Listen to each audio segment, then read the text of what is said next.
Mesdames et messieurs, je vous présente Easy Market, une solution sûre, fiable et très efficace pour tous les benguistes qui souhaitent ravitailler leurs membres de famille ici en Afrique, particulièrement au Cameroun.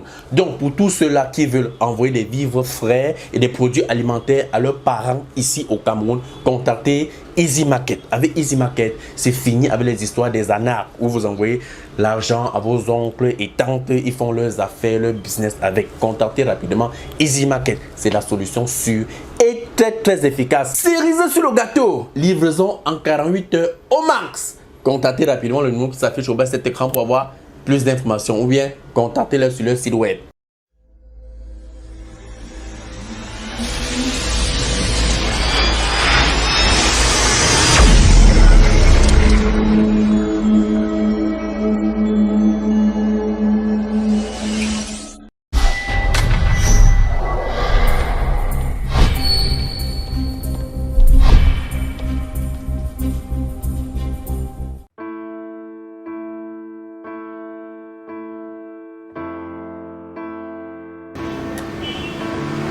Samuel, quelle idée as-tu eu de sortir avec une fille ballon au point de lui faire un enfant?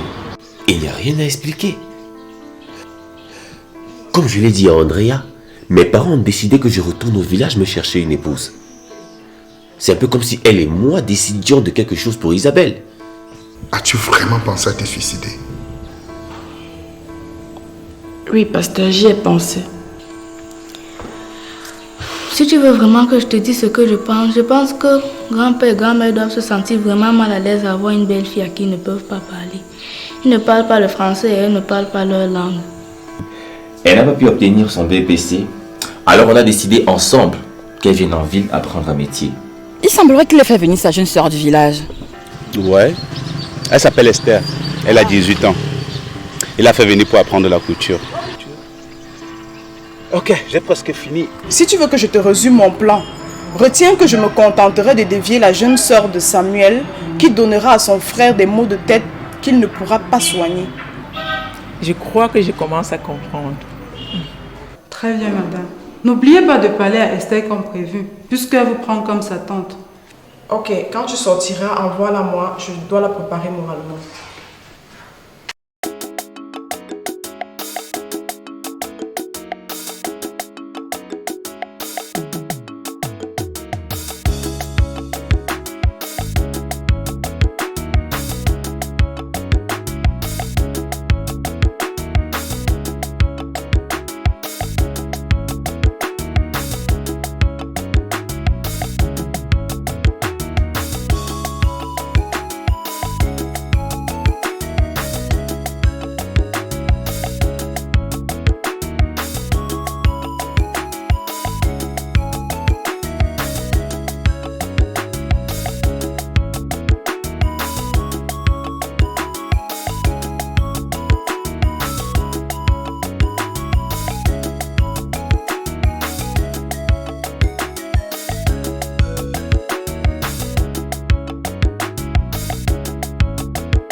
Esther, madame veut te voir.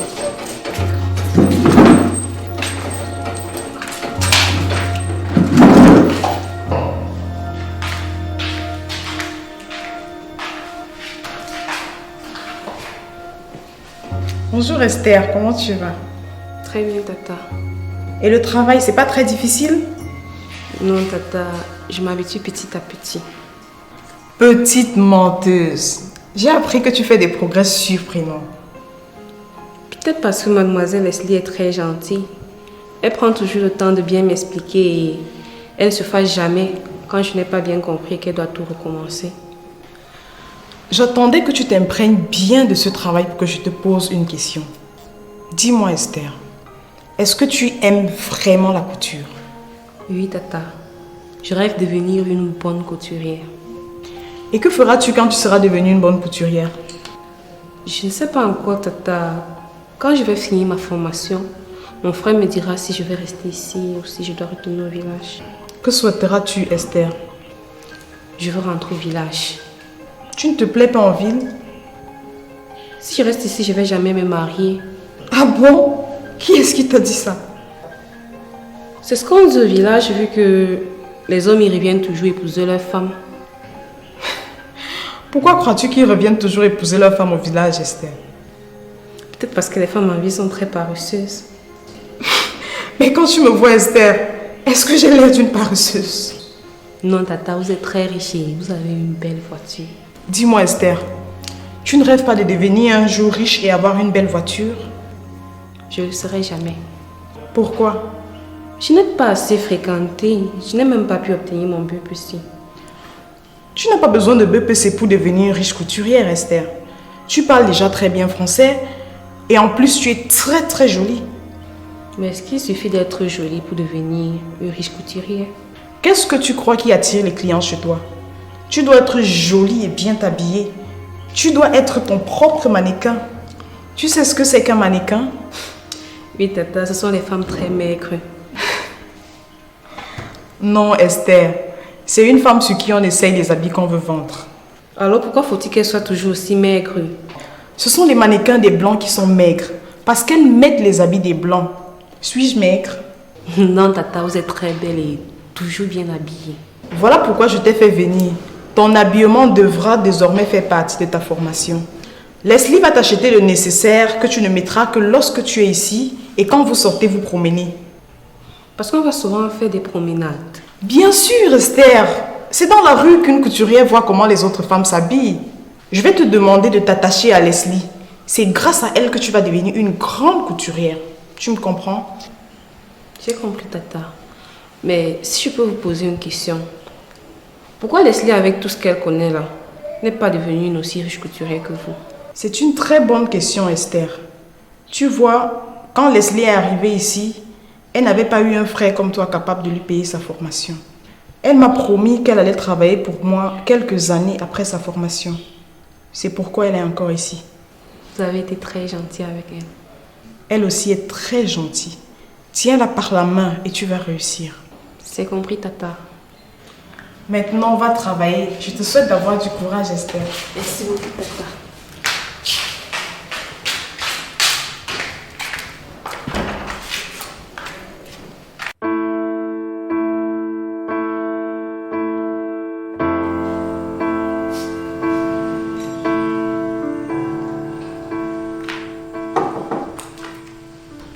Bonjour. Bonjour ma chérie. Est-ce que je peux t'aider? Oui, je suis la petite sœur de Leslie et je voudrais la voir s'il vous plaît.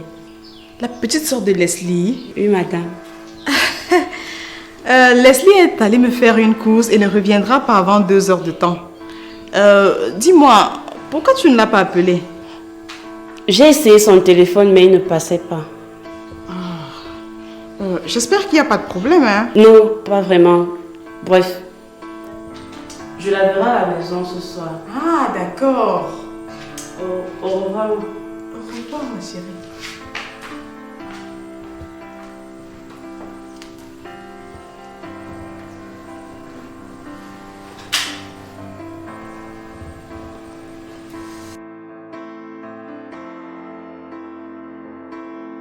Patricia! Patricia! Qu'est-ce qu'il y a crié mon nom? Qu'est-ce que tu es venue faire à la télé ce matin? Je suis venue te voir pour... Me voir pourquoi? Qu'est-ce que je t'ai dit l'autre jour? Tu pouvais pas m'appeler? Mais j'ai essayé de t'appeler, ton numéro ne passait pas. Qu'est-ce qu'il y avait dessus, gens qui ne pouvaient pas attendre? Leslie, pourquoi tu t'énerves comme ça? Parce que je me rends compte que ma petite soeur est une idiote, qui n'en fait qu'à sa tête. Je pensais avoir été très claire là-dessus. Ne jamais mettre tes sales maigres pieds là à l'atelier. Qu'est-ce que tu n'as pas compris?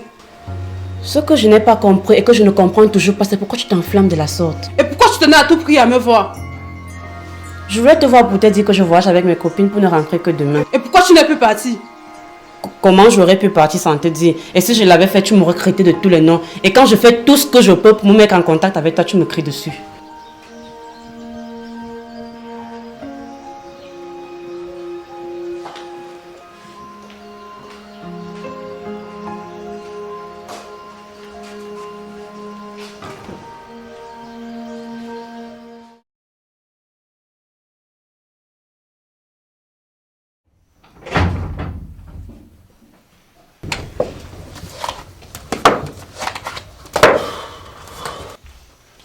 Esther, depuis un moment, tu rentres de plus en plus tard à la maison. Ton frère au courant de ce changement de programme.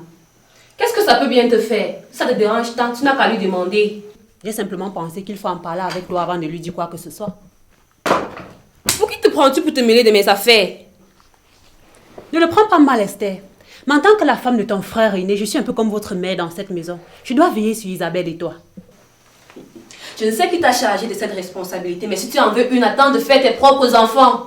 Esther, je comprends pas ton agressivité. Qu'est-ce que je t'ai fait qui t'amène à changer tant?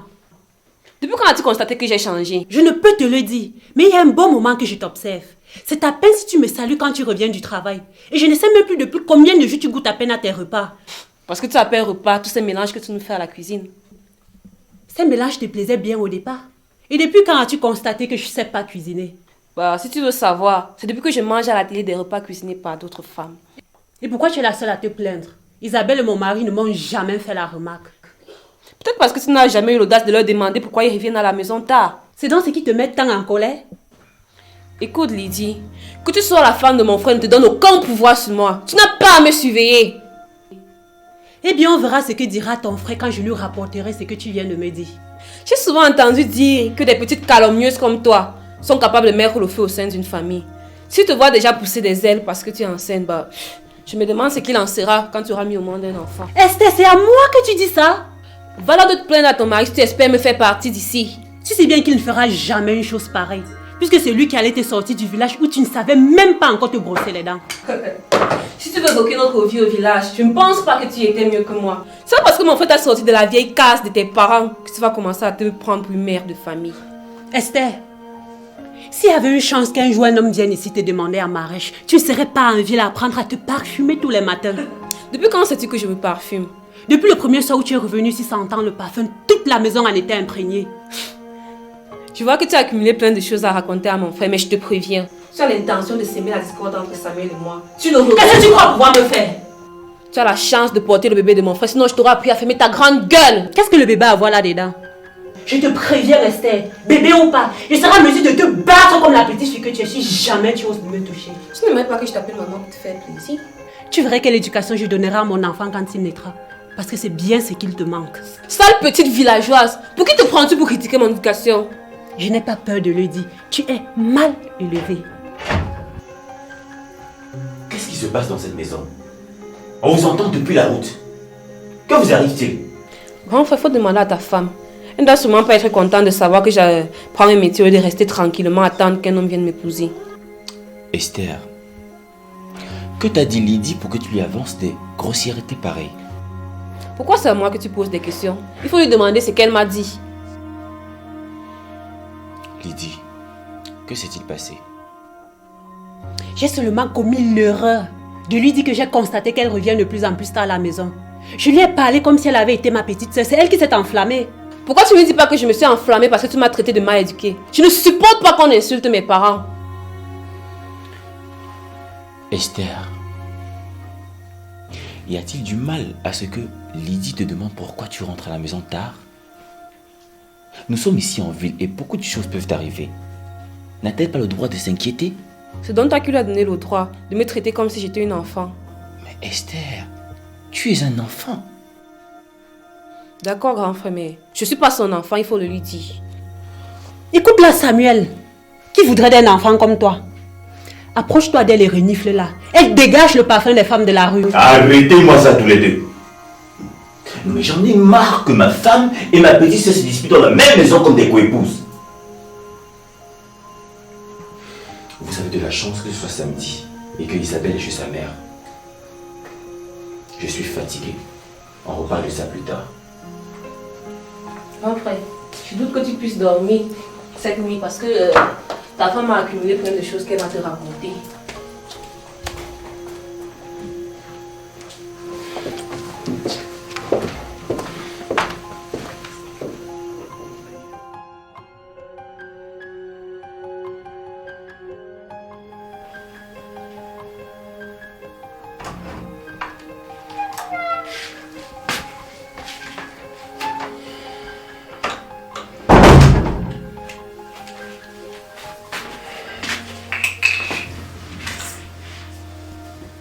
Bonjour Esther. Bonjour grand frère. Quelle heure est-il? Il est encore très tôt, non? Esther, je n'ai pas pu fermer l'œil de toute la nuit. Et j'ai attendu que le matin se lève pour venir me rassurer de quelque chose. Si tu veux me parler de ce que t'a raconté ta femme, je ne te répondrai pas. Non, je ne veux pas te parler de ça. Je veux juste me rassurer de quelque chose. C'est ça ton sac à main? Que veux-tu en faire? Laisse-moi d'abord faire et ensuite je te répondrai.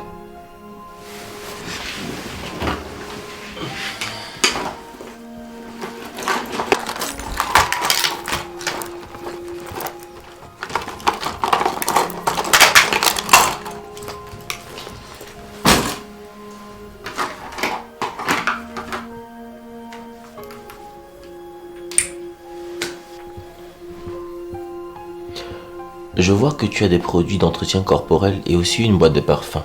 Mais qu'est-ce que ça fait? Ne suis-je pas une femme? Tu es libre d'être une femme, Esther.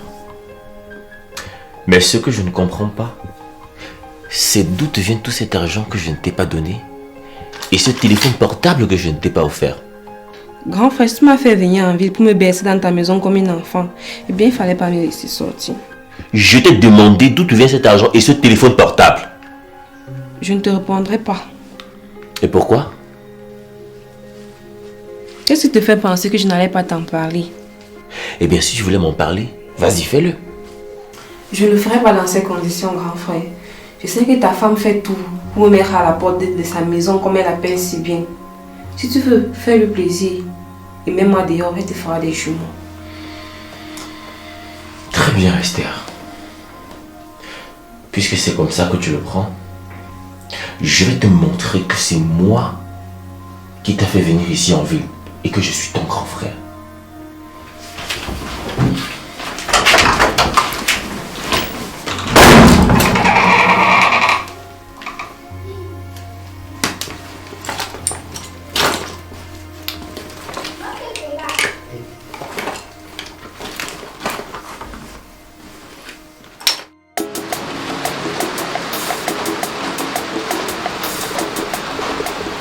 Samuel, ce que tu me racontes là est incroyable. Je n'en reviens pas. Comment Esther a-t-elle pu changer à ce point? Que veux-tu que je te dise, mon frère? Moi-même, je n'arrive plus à reconnaître ma propre sœur. Lydie t'a au moins dit depuis quand elle a remarqué ce changement? Elle parle de 2 mois environ. Et c'est parce que je ne l'ai pas cru que ce matin, je suis allé dans sa chambre pour vérifier le contenu de son sac à main. Si je me fie à ce que tu viens de me dire, c'est le contenu du sac d'une prostituée de luxe? Ce qui m'inquiète le plus, c'est que je suis sûr qu'elle ne connaît même pas l'existence des préservatifs. Toutes les prostituées en ont toujours. Si vraiment elle s'est lancée dans ses affaires sans savoir se protéger, c'est très grave, Samuel. Très grave même. J'en ai même des sueurs froides, Fabien.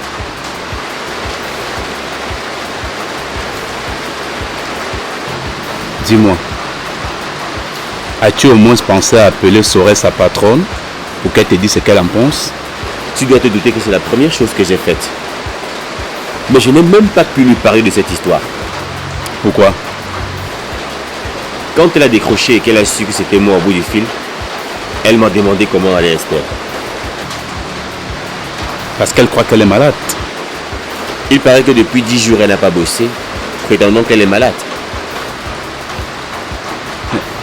Où est-ce qu'elle va donc tous les matins lorsqu'elle sort de chez toi? Je n'en sais rien, Fabien. Mais pour ne pas alarmer Sorel, je lui ai dit qu'elle allait mieux et qu'elle devait reprendre le travail bientôt. Et tu penses qu'elle t'a cru?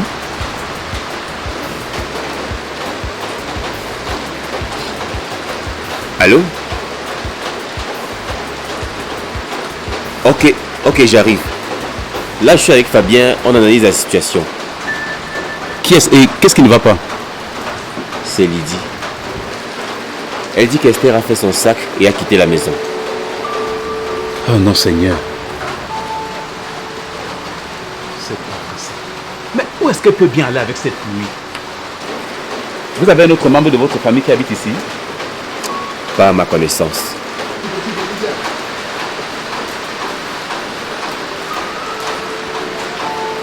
Peut-être serait-elle chez Andrea? Non, je ne pense pas. Andrea m'aurait appelé avant de lui ouvrir sa porte. Et je ne sais même pas si elle connaît le chemin qui mène chez Andrea. Écoute Fabien, il faut que je rentre à la maison. Lydie doit être très inquiète. Je ne dois pas la laisser seule en ce moment. Oui, évidemment. Parce qu'après tout ce qui s'est passé, elle va se sentir coupable. Elle serait même capable d'être en train de marcher dans la rue pour me faire de la peine.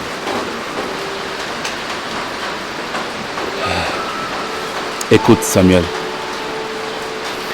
si après avoir passé les coups de fil à tous nos amis qui étaient avec nous chez toi, on ne parvient pas à la voir, nous irons à la police. Mettons d'abord la police en dehors de tout ça. Ce qu'il faut suivre, c'est la deuxième piste. Je me demande comment elle a fait pour avoir le numéro d'un de mes amis. Samuel, les hommes sont très vicieux. Tu ne peux pas savoir ce qui peut se passer derrière ton dos quand tu as une adolescente à la maison.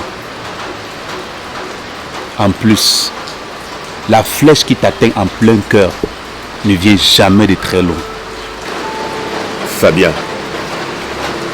je te jure que si c'est un de mes amis qui s'est permis de me jouer un salto, il le regrettera. Ma soeur n'est encore que mineure.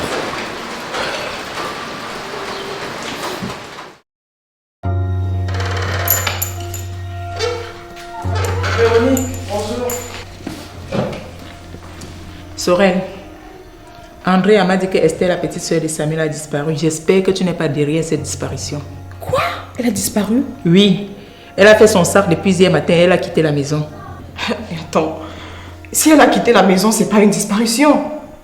Et puis même d'ailleurs, pourquoi tu penses que je sois impliquée dans ça?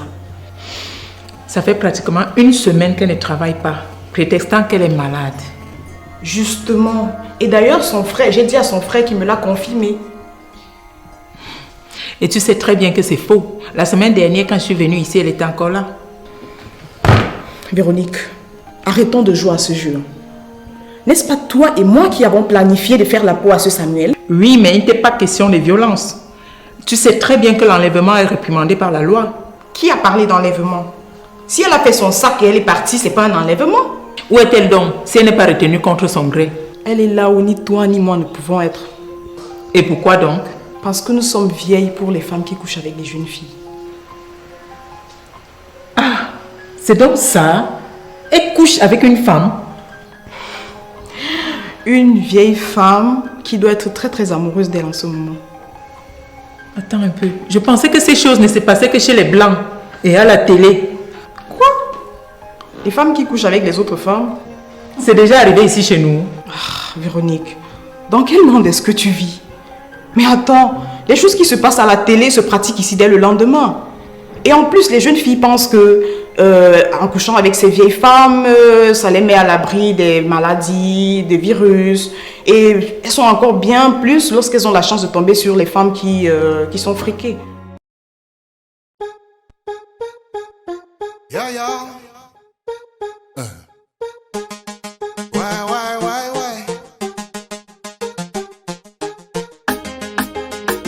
I'm talking about yesterday.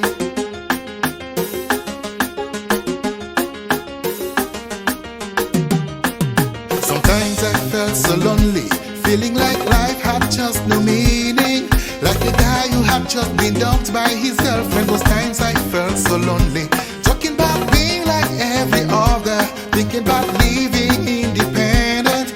But now when I'm thinking, I just put up a smile, cause that was yesterday. Oh, yesterday. I'm talking about yesterday. I never thought it'd be over, but now it's over, and today is another day. Oh, yesterday. I'm talking about yesterday. I never thought it'd be over, but now it's over, today is another day. Aujourd'hui je vis le moment, je ne laisse aucune chance à mon passé de me rendre esclave des erreurs de jeunesse d'hier et même d'avant-hier. Je bâtis mon futur sur le présent, je me donne une raison d'avancer. Et quand ça va mal, je recommence encore, mais jamais je ne recule. Oh, yesterday, oui ça c'était yesterday. Je m'enfonçais chaque jour, je perdais mes repères, mais ça c'était yesterday. Oh, yesterday, oui ça c'était yesterday. Je m'enfonçais chaque jour, je perdais mes repères, mais ça c'était yesterday.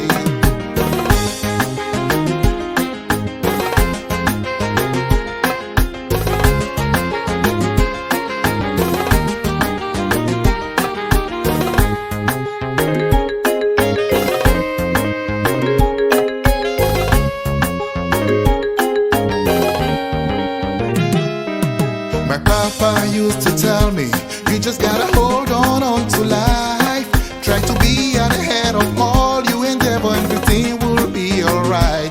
You just can't keep blaming somebody for every wrong that you bring forth. And now when I think of it, just realize that today needs yesterday. Oh, yesterday.